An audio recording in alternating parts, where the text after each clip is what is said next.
আসসালামু আলাইকুম। আজকে ভিডিওর টপিক হচ্ছে পাওনা টাকা আপনাকে বাপ ডেকে ফেরত দিতে বাধ্য হবে।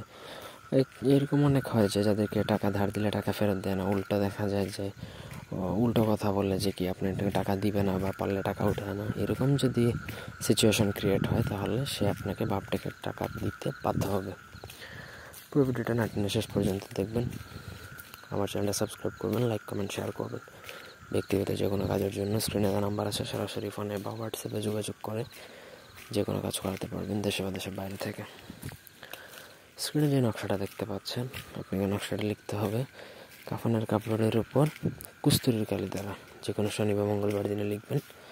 লেখার সময় কানের জন্য বসে লিখবেন।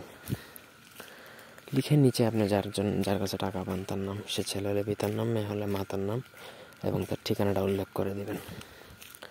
নকশা লেখা শেষ হয়ে গেলে সেই নকশা আপনাকে সেদিন রাতে নদীর ঘাটে নিয়ে চলে যাবেন। সোজা নদীর ঘাটে নিয়ে চলে যাওয়ার পর আপনাকে ওই নকশাটা নদীতে চালান ছেড়ে দিতে হবে।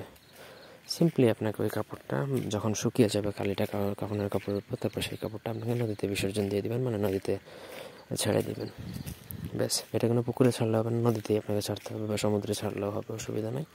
ব্যাস, আপনি চলে আসবেন।